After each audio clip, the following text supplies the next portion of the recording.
bahwa Al-Quran diturunkan pada saat perang Badar, bersamaan dengan perang Badar, kan itu. Oh, itu 17 Ramadan turunnya Al-Quran. Jadi turunnya Quran 10 hari terakhir bulan Ramadan atau 17 Ramadan?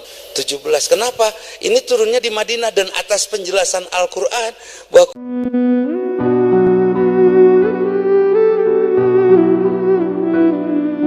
suami yang seperti ini buat saya harus bersabar, saya harus kuat, tahan bantingan, karena dia pemain judo. Rek naon teh, mama siap, jebret. Jadi nanti kalau suami ngajak eng, karena boleh tidak hubungan suami istri malam hari, siang hari batal tidak? Tidak, hubungan telepon. Halo mama, boleh nggak nyebut sayang di bulan Ramadan kepada istri? Makruh, karena pasti palsu. Dan asli mengatakan, mah keur sare teu pangmalikeun kolak jang tetangga, paling gitu. Mungkin apa kabar saya, ngalah, palsu lah. Jadi pasti bohong itu makruhnya, bener tuh. Boleh tidak bilang I love you ke suami? Makruh, udah pasti bohong. Pasti bohong. I love you teh boga kahayang. Si I love you, dah mang papa sayang si janggot morentel. Ada orang teh langsung kikian di telepon disebut janggot morentel. Papa lagi di Braga nggak? Belok dong, ada toko furniture. Ya, terus mama perlu nggak pangdurukeun. Nurut mau kepada istri seperti itu. Jeung narurut dinya aneh nate lalaki tuh. Cek urang mah, kalau saya enggak gitu. Pak, di situ kan ada toko ini pangmelikeun, Pak mali olangan. Mun bisa beli jeung tokona ka imah, beres. Jeung nu dagangna tanu geulis bawa. Tah gitu. Nen gitu. Oke, lalakum tattaqun. Takwa adalah rasa rindu kepada ridho Allah. Baik, ada yang ditanyakan? Berhadiahlah. Berhadiah umroh jika mampu. Ya, silakan. Oh, ibu yang terdekat dulu ya. Langsung mendapatkan Al-Quran saja. Alhamdulillah. 5 ya. Oh, ini mah pokoknya tulisan ke Duren. Iya. Assalamualaikum warahmatullahi wabarakatuh. Pak Ustadz, ini saya mau bertanya soal pakaian syar'i itu ya. Kebetulan saya kan memang antar jemput anak sendiri pakai motor. Jadi ada yang bilang kalau pakai kulot aja itu nggak boleh gitu, karena itu tetap aurat. Sebenarnya kan kalau kulot kan tidak membentuk gitu loh, seperti itu. Nah itu sebetulnya gimana Pak Ustadz? Apakah memang perempuan itu tidak boleh pakai celana panjang gitu? Karena saya ngelihat lebih ke safety ya. Beberapa kali saya tuh ngingetin kalau bareng-bareng di motor itu yang kerudungnya panjang banget itu, jadi saya bilang bu itu kerudung gitu, atau bajunya takutnya kelilit, karena memang pernah ada kejadian seperti itu. Saya sepakat, pertanyaannya bagus dan pernyataan dia sama-sama. Pernyataan temannya tuh bagus, jangan pakai baju kulot, mending baju nu sorangan, nu kulot gitu direjes nyarek. Pan ke kulot mana kalengitan baju, lain kulot, menihusu atau sudah, jangan pakai baju kulot. Bukan bajunya, kainnya. Saya lebih menyarankan jangan pakai kain yang halus-halus, lembut-lembut kepada ibu semua. Komo ini mau pakai baju syar'i, santung, tahu santung? Nuka atau satin, nuka tebak angin langsung naplok. Mama ada patung hidup mama. Yo, jadi yang penting kainnya bu ya. Boleh sih panjang supaya, tapi yang kena angin itu gegeleberan. Ya mau kena angin gegeleberan itu kena irung bapak-bapak. Aduh. Kan bahaya, bener tuh. Jadi ayah nu panjang pisan ayah boleh pakai siap bebas lah ya, ada itu mah model yang jelas tertutup. Dan saran dari saya beli kain yang agak keras, ya agak kaku. Ini sok gerada lucu aslina. Sutra jangan, ya sutra itu mah. Jangan. Sutra kan halus, ada juga sutra yang kasar kan, enak dipakainya. Betul, saya kalau pakai sutra juga enak makainya, tapi tidak berani dibawa-bawa keluar atau enggak. Kenapa laki-laki tidak boleh pakai sutra? Bukan Rasul melarang ya. Kenapa Rasul melarang pakai sutra, pakai emas? Lalaki mah teu kudu dihias. Da perhiasan lalaki mah di dieu dina tanggung jawab pikiran dan tanggung jawab serta bahasa, itu perhiasan laki-laki. Sok kebayang tuh laki-laki pakai sutra, pakai emas bari, "Hei ibu kota Indonesia Bandung dong." Geuleuh teu. ketepel no gitu mah. Benar tuh. Kita pindahin ke Bandung yuk supaya rame. No gitu mah digantung di alun-alun. Kalau ketemu yang seperti itu bunuh cek Rasulullah. Kenapa? Perhiasan laki-laki bukan di situ. Laki-laki mah tidak usah dihias dari ulah-ulah dikasep-kasep dan pakai lipstik tepuk penaun atuh. Terus halis siga sincan siga non? Tes ngejepat orang kagok hileud bulu we sukuna kana lemkeun cicingkeun di dieu ngang jepat dong hileud bulu nu hideung batur teh pas melong alisna hirup lewaseun alisna hirup hileud kan gitu sampai hileud ge protes geus laki-laki bukan di situ perhiasannya. Jadi tetap ya kembali lagi kainnya dikeraskan. Siap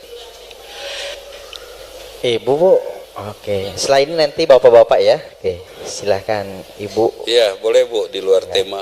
Assalamualaikum warahmatullahi wabarakatuh. Pak Ustadz, bagaimana hukumnya kalau kita sholat cadar tetap dipakai? Kan saya sering di Madani, di kebun kopi ya. Banyak kalau sholat berjamaah maghrib itu banyak yang pakai cadar tapi tidak dibuka.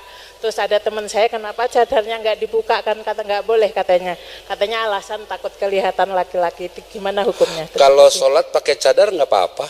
Yang tidak boleh itu ihram. Saat berihram haji itu harus dibuka itu. Kalau sholat nggak ada masalah.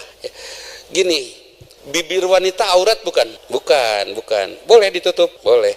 Dada laki-laki aurat bukan? Bukan. Boleh ditutup? Boleh, kan gitu. Boleh ditutup dada laki-laki yang bukan aurat saat sholat? Boleh. Boleh ditutup? Boleh. Boleh ditutup dada laki-laki oleh baju saat ihram? Tidak, harus pakai kain ihram, kan gitu. Sama wanita juga pada saat ihram buka, kan seperti itu. Insya Allah boleh itu, boleh. Baik, laki-laki aina. Oke, bapak-bapak boleh Saya Pak? pengen sesama kita. Boleh curhat juga boleh Pak. Ada yang mau curhat? Oh siap. Silakan Pak. Sok ya Pak, boleh nyengkeun pamajikan ID dia ge lah. Baik. Assalamualaikum warahmatullahi wabarakatuh. Assalamualaikum warahmatullahi wabarakatuh. Keluar dari tema sedikit, kan sebentar lagi kita nuzulul Quran. Padahal yang saya tahu kan turunnya Quran tuh di 10 hari terakhir. Tapi di kita di 17 sekolah diperingati. Itu gimana Ustaz? Yang mana yang turun di tanggal 17 itu Quran yang mana? Nuzulul Quran padahal yang kita ketahui Yang turun Quran kan di 10 hari terakhir. Di 10 hari terakhir kan. Tapi kita bukan tanggal 17 gitu ya. Bukan tanggal 17 Okay. kan pertengahan. Ya, siap. Itu dia misunderstanding, kesalahpahaman mungkin ya.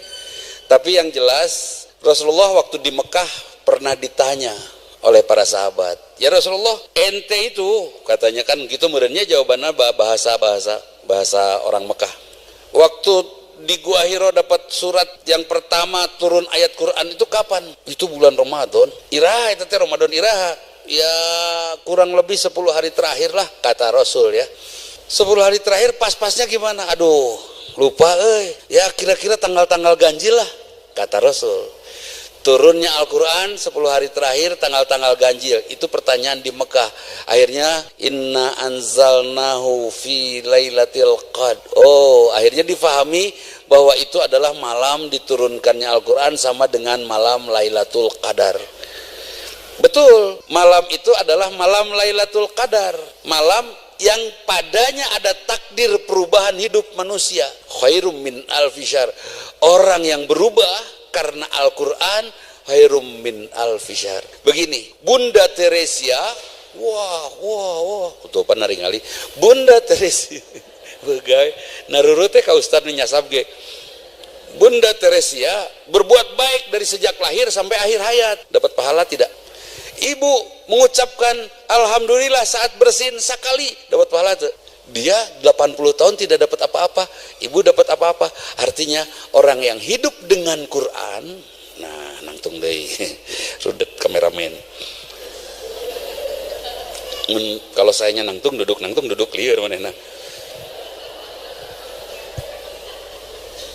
Seorang yang hidup dengan Al-Quran, hidupnya lebih baik dari mereka yang hidup tidak dengan Al-Quran. Begini, saya bukan pegawai negeri sipil, saya bukan ASN. Saya membersihkan jalan Gatot Subroto dari perapatan sana sampai perapatan sana. Dapat gaji tidak? Bukan pegawai. Terus tiba-tiba saya diangkat jadi pegawai negeri, dinas kebersihan kota. Saya nyapu di depan TSM ini aja. Dapat gaji nggak? Nah, orang yang hidup dengan Quran nilainya 8.000 bulan dibandingkan dengan orang yang hidup tanpa Quran. Artinya seumur hidup 80 tahun kurang lebih. Akibat ada Quran kita dapat pahala. Kehartos? Oke. Nah kemudian pindahlah Nabi Muhammad ke mana? Madinah, hijrah. Di Madinah, orang Madinah nanya lagi, brother, aduh itu kapan dulu turunnya Quran Quran itu di Gua Hiro, kapan itu?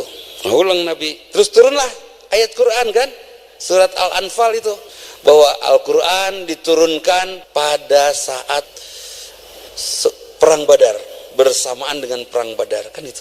Oh itu 17 Ramadan turunnya Al-Quran. Jadi turunnya Quran 10 hari terakhir bulan Ramadan atau 17 Ramadan? 17. Kenapa? Ini turunnya di Madinah dan atas penjelasan Al-Quran bahwa Quran turun bareng dengan kejadian perang Badar tanggalnya. Artinya apa? Cerita Mekah yang tadi menyatakan bahwa Quran turun 10 hari terakhir mansuh oleh turunnya Al-Quran pada tanggal bertepatan dengan perang Badar. Insya Allah Indonesia juga 17 Ramadan lah perang Badar. Saya akan jadi juragan Badar kalau perang Badar maju. Kenapa? Diperingati pada 10 hari terakhir. Nggak tahu saya sendiri kenapa nggak berubah-berubah ya. Harusnya sudah berubah pemikirannya setelah ada yang di Madinah itu. Setelah ada di Madinah itu turun bahwa oh ternyata Quran turun jadi Lailatul Qadar kapan? Halo, Lailatul Qadar kapan? 17 Ramadan. Terus jadi pengen cari apa atuh pada akhir bulan Ramadan? Itu cerita Mekah mah betul, cari Lailatul Qadar teh 10 hari terakhir bulan Ramadan. Cerita Mekah. Tapi kalau sudah masuk ke Madinah, Lailatul Qadar itu datangnya tanggal 17 Ramadan. Dalam bentuk Quran turun. Ibu percaya Quran? Percaya, yakin Allah punya kasih? Ya, kasih sayang Allah memberikan pahala, pahala. Betul. Dapat kita sedikit saya berbuat baik, kita dapat pahalanya. Itu meskipun sedikit. Fama ya'mal mithqala dzarratin khairan yarah. Itu beda nggak? George Bush berbuat banyak untuk dunia, kebaikan dunia, dapat pahala nggak? Enggak.